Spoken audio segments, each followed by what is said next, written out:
Bayangkan, dana 10 triliun untuk pembangunan. Yang dibaduk, yang dimakan oleh bangsat itu 8 triliun. Bayangkan.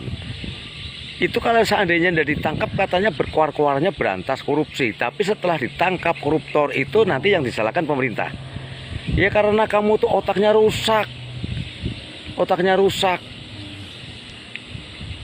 Itu kalau otak-otak yang rusak itu senang sekali dengan calon presiden yang rusak, yang pinter berkata-kata tapi tidak bisa kerja, itu yang diagung-agungkan.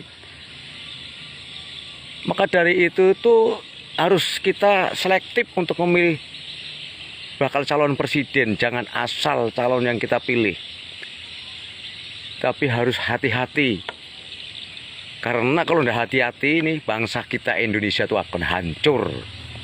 Sekian dari saya. Wassalamualaikum warahmatullahi wabarakatuh. Bro, please, korupsi ya korupsi. Ditangkap ya ditangkap. Halo guys, ketemu lagi.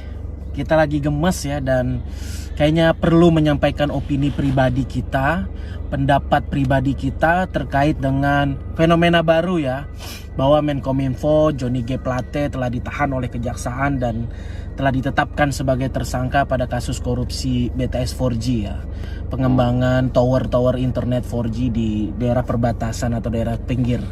Gemes kenapa? Karena ternyata direspon oleh para pihak yang kemudian mungkin satu kubu dengan Bapak Johnny G. Plate ini, yang memang satu partai juga dengan Bapak Johnny G. Plate ini. Mereka menggiring opini ke arah lain untuk mengaburkan kasus korupsi yang ada ini. Pendapat ya, sekali lagi, ini dugaan, opini saya. Terlepas background saya apapun, jujur gemes banget gua.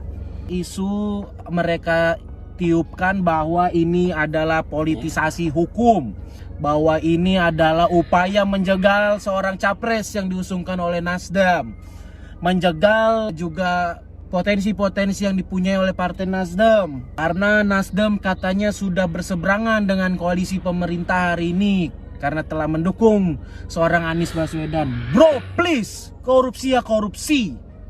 Ditangkap ya ditangkap, bukti ya bukti. Hukum itu tidak segampang itu dipermainkan.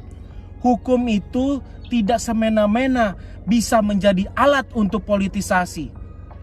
Terlebih, ini adalah sebenarnya harusnya sebuah momentum yang baik bagi penguatan kejaksaan dan kepolisian. Karena sebenarnya tugas pemberantasan korupsi itu ada di kejaksaan dan ada di kepolisian. KPK adalah lembaga ad hoc yang kemudian lahir karena menganggap korupsi adalah kejahatan luar biasa, maka kemudian upayanya juga harus luar biasa. Makanya didirikan KPK. Tetapi apabila kemudian di masa depan kejaksaan dan kepolisian mampu memperkuat institusinya dalam pemberantasan korupsi, maka KPK bisa saja dibubarkan. Padahal momentum ini untuk memperkuat kejaksaan untuk memberantas korupsi, tetapi bilang kejaksaan sudah jadi alat politik bagi yang ingin menjegal Anies ataupun menjegal Nasdem. Gua gemes di sini, bro. Bor, kapan kita mau maju, kapan kita mau berantas korupsi ketika ada institusi sudah menunjukkan buktinya bisa tegas menindak tanpa pandang bulu, dipolitisasi lagi. Silakan masyarakat, saya yakin sudah cerdas. Masyarakat tidak gampang lagi dibodohi, masyarakat tahu mana yang benar, mana yang salah. Sekali lagi, proses hukum harus berjalan. Kita harus hormati.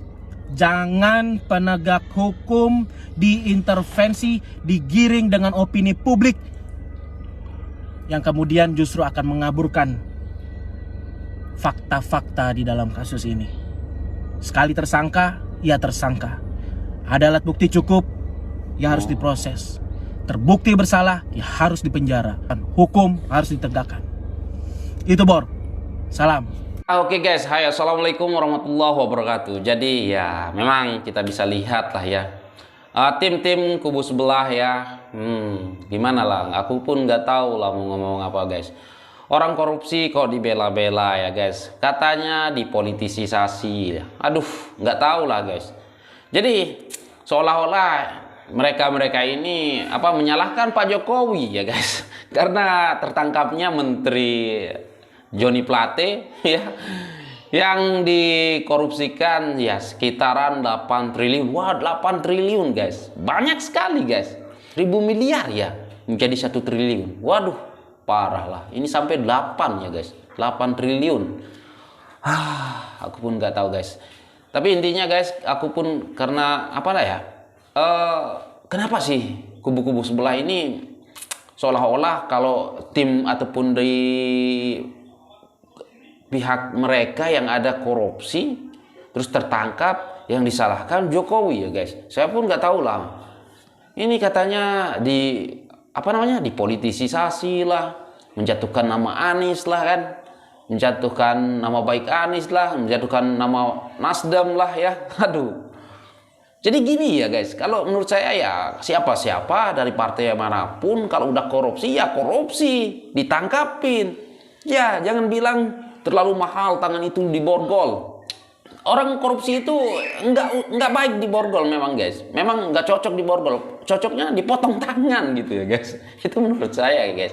Dari partai manapun jangan intervensi lah ya guys. Daripada partai manapun harus ditegakkan hukum ini ya guys. Karena saya tidak memihak kepada siapapun. Saya tidak memihak kepada korupsi. Siapa-siapa yang korupsi, ya mari kita kawal bersama-sama sampai tertangkap juga ya guys. Nah oke, begitulah ya guys. Nah jadi bagaimana menurut Anda, silahkan komen di bawah sini. Dan ya sekian, terima kasih. Assalamualaikum warahmatullahi wabarakatuh. Bye.